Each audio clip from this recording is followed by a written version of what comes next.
आप सभी को बचपन से यही बताया गया होगा कि शिवजी का न आदि है और न ही अंत, अर्थात भगवान शिव नहीं जन्मे हैं और न ही कभी मृत्यु को प्राप्त होंगे। पर शायद ये सच नहीं है, क्योंकि विष्णु पुराण और शिव पुराण में शिवजी की उत्पत्ति को लेकर बातें बताई गई हैं। यहाँ तक कि श्रीमद् देवी महापुराण में शिवजी के माता और पिता का भी वर्णन मिलता है। तो आखिर कौन है शिवजी के माता और पिता? कुछ लोगों का ये मानना है कि ब्रह्मा ही शिवजी के पिता हैं, क्योंकि विष्णु पुराण की एक कथा के अनुसार शिवजी का एकमात्र बाल रूप है, जिसे हम रुद्र के नाम से जानते हैं, और माना जाता है कि रुद्र के पिता स्वयं ब्रह्मा हैं।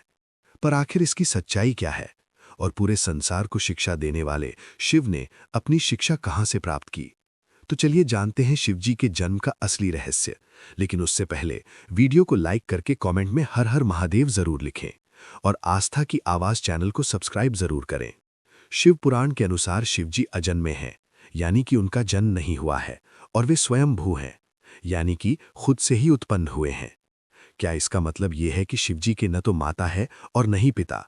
लेकिन विष्णु पुराण में तो कुछ और ही लिखा मिलता है, जिसके अनुसार विष्णु जी के नाभि से निकले कमल से ब्रह्मा जी की उत्पत्ति हुई और उनके माथे के तेज से शिव की उत्पत्ति हुई, जिसके कारण शिवजी को ज्यादातर समय ध्यान मुद्रा में दिखाया जाता है।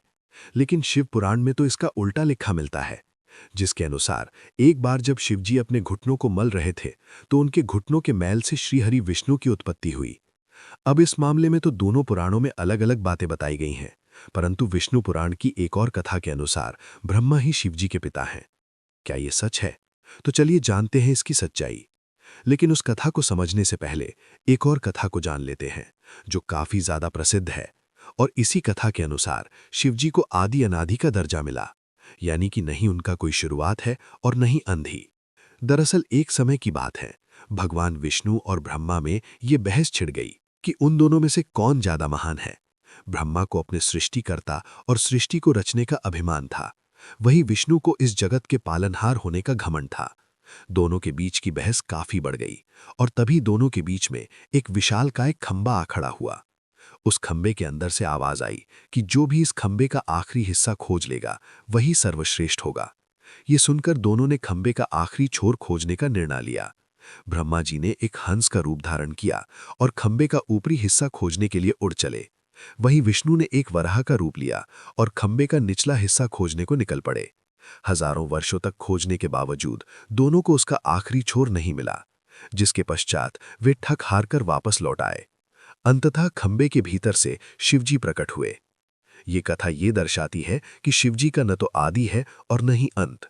लेकिन दोस्तों, क्या आपको पता है, इसी दौरान जब विष्णु और ब्रह्मा थक हार कर वापस लौटे, तब जब शिवजी प्रकट हुए तब उन्होंने दोनों से पूछा कि क्या आपको खंबे का आखिरी छोर मिला?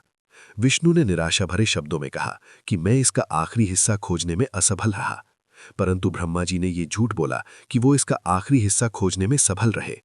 ये बात सुनकर शिवजी काफी क्रोधित हुए और ब्रह्मा को श्राप दिया कि आज से पृथ्वी लोक पर तुम्हारी कोई पूजा नहीं करेगा, जिसके कारण आज भी ब्रह्मा जी का न तो ज्यादा कोई मंदिर है और न ही उन्हें पूजा जाता है।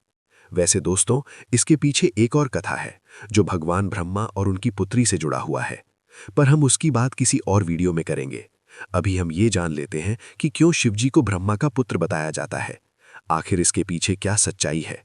तो चलिए अब इस कथा को भी जानते हैं।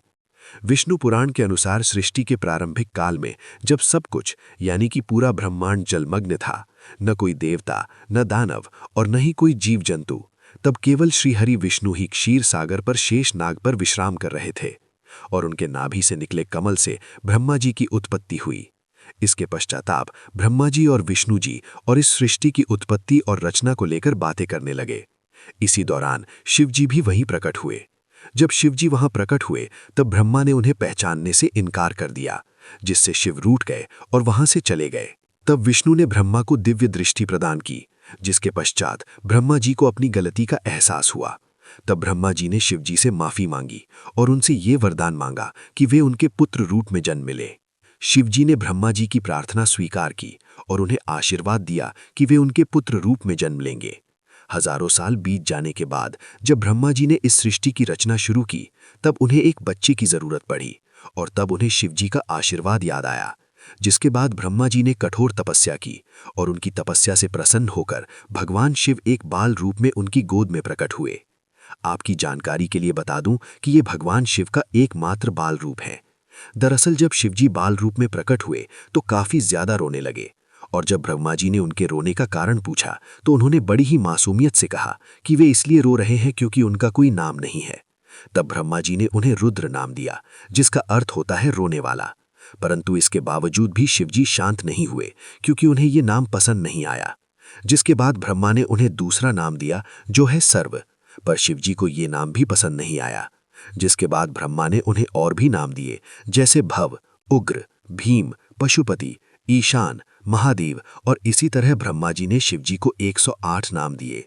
और माना जाता है कि ये सारे नाम धरती पर ही लिखे गए थे। पर दोस्तों, शिवजी के जन्म की असली सच्चाई तो अभी तक हमने नहीं जानी। तो चलिए अब हम जानते हैं शिव के जन्म की असली कहानी। आखिर कौन है उनके माता पिता। लेकिन उससे पहले आपसे एक विनती है कि अगर आपको ये वीडियो अच्छी लग रही है तो इसे अपने दोस्तों, रिश्तेदारों और अन्य शिव भक्तों को जरूर शेयर करें और कमेंट में लिखें हर हर महादेव। श्रीमद् देवी महापुराण में शिवजी के माता पिता और उनके जन्म की बातें बताई गई हैं। यहाँ तक कि इसमें त्रिदेवों यानी कि ब्रह्मा और विष्णु के भी जन्म की सच्चाई देखने को मिलती है। दरअसल जब हम शिव कहते हैं तो वहाँ निराकार ईश्वर की बात होती है, और जब हम सदाशिव कहते हैं तब ईश्वर महान आत्मा की बात होती है, और जब हम शंकर या महेश कहते हैं तो सती या पार्वती के पति महादेव की बात होती है। बस बहुत से भगत ये भेद नहीं कर पाते और सभी को समान मानते हैं। अब श्रीमद् देवी महापुराण के अनुसार देखा जाए तो एक बार की बात है, नारद जी ने अपने पिता ब्रह्मा से पूछा कि इस सृष्टि की शुरुआत किसने की है, और साथ ही भगवान शिव, विष्णु और आपके पिता कौन हैं। तब ब्रह्मा ने उत्तर देते हुए कहा कि प्रकृति रूपी माँ दुर्गा और काल सदाशिव ही उनके माता पिता हैं, और उन्होंने ही त्रिदेवों यानी कि ब्रह्मा, विष्णु और शिव की रचना की है। शिव पुराण के अनुसार भी काल सदाशिव और पराशक्ति अंबिका ही शिव के माता पिता हैं, और इन सब में भी श्रेष्ठ है काल सदाशिव, क्योंकि उन्होंने ही पराशक्ति अंबिका की भी रचना की, जिनकी 8 भुजाएं थीं, और वे प्रकृति रूपी माँ दुर्गा भवानी कहलाईं। बहुत प्राचीन समय की बात है, जब कुछ भी नहीं था, न आकाश, न धरती, न जीवन। उस समय केवल एक ही शक्ति थी, काल स्वरूप सदाशिव। वही आदि परमेश्वर हैं जिनसे सब कुछ उत्पन्न हुआ। सदाशिव के भीतर ही शक्ति रूप में दुर्गा भी विद्यमान थी। दोनों मिलकर काशी के आनंद वन में विचरण कर रहे थे। एक दिन दोनों के मन में ये विचार आया कि अब इस ब्रह्मांड में कुछ और प्राणियों की रचना की जानी चाहिए ताकि इस सृष्टि का विस्तार हो सके। उन्होंने सोचा कि किसी और पुरुष को पैदा किया जाए जो इस सृष्टि की जिम्मेदारी उठाए, ताकि वे दोनों स्वयं निर्वाण की अवस्था में जा सके, यानी कि मोक्ष में लीन होकर शांति और ध्यान में स्थित हो सके। इसी उद्देश्य से सदाशिव ने अपने बाएं अंग से भगवान विष्णु को प्रकट किया। इसका मतलब यह है कि उन्होंने अपने शरीर के एक हिस्से से विष्णु को जन्म दिया। इसके बाद सदाशिव और दुर्गा ने एक और सृजन की योजना बनाई, और वो था ब्रह्मा जी का जन्म। इस बार उन्होंने अपने दाएं अंग से ब्रह्मा को उत्पन्न किया और तुरंत ही विष्णु की नाभि से निकले कमल के फूल पर उन्हें बैठा दिया। वही कमल ब्रह्मा जी का आसन बना। अब जब ब्रह्मा जी उस कमल से उत्पन्न हुए तो उन्होंने सृष्टि निर्माण का कार्य अपने हाथ में लिया। लेकिन एक समय ऐसा आया जब ब्रह्मा और विष्णु के बीच ये विवाद हो गया कि उन दोनों में कौन श्रेष्ठ है, कौन सर्वोच्च है। दोनों की लड़ाई बढ़ने लगी। तभी अचानक एक बहुत बड़ा प्रकाश स्तंभ उनके बीच प्रकट हो गया, जिसकी कथा हम पहले ही जान चुके हैं। दरअसल उस प्रकाश स्तंभ से एक दिव्यवाणी आई। वो खुद ज्योतिर्लिंग रूप में काल थे। उन्होंने ब्रह्मा और विष्णु से कहा, पुत्रों, तुम दोनों ने बहुत तपस्या की है और इसी कारण तुमने मुझसे 2 विशेष कार्य प्राप्त किए हैं। एक है सृष्टि का कार्य यानी कि जन्म देना, जो ब्रह्मा का काम है, और दूसरा है पालन का कार्य यानी कि सृष्टि को चलाना, जो विष्णु का काम है। इसी प्रकार मेरा एक और रूप है रुद्र, जिससे मैंने संहार यानी कि विनाश के कार्य के लिए उत्पन्न लिया है। लेकिन काल सदाशिव ने यह भी स्पष्ट किया कि एक कार्य ऐसा है जो कोई नहीं कर सकता, और वो है कृपा करना। ये केवल सदाशिव ही कर सकते हैं। फिर सदाशिव ने कहा, रुद्र मेरे जैसा है, वो मेरे जैसा वस्त्र पहनता है, मेरे जैसा वाहन पर चलता है और मेरे जैसा अस्त्र शस्त्र रखता है।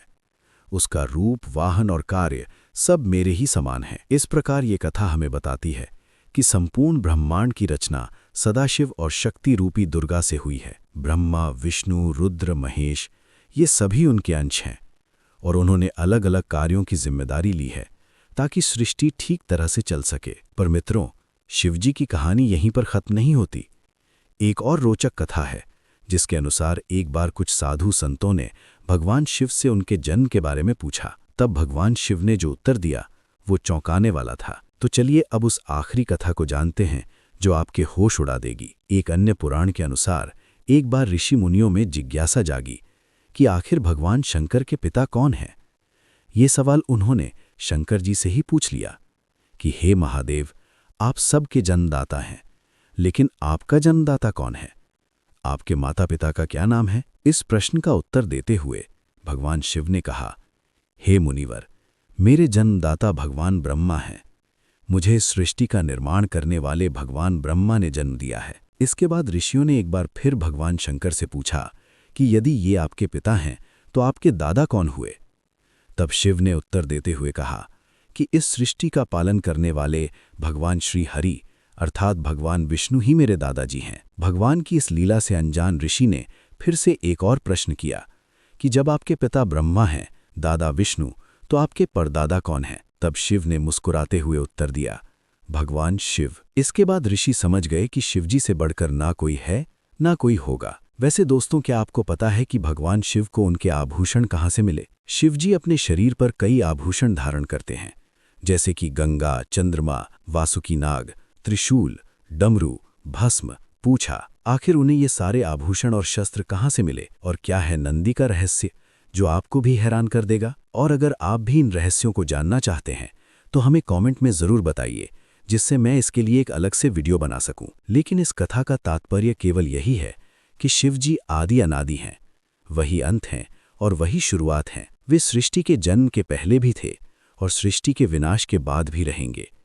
शिव जो काल से भी परे हैं, जो शमशानवासी हैं, जिन्हें मृत्यु का भय नहीं, जो मोह से भी परे हैं। लेकिन एक समय ऐसा क्या हुआ कि पूरी सृष्टि का संतुलन बिगड़ गया।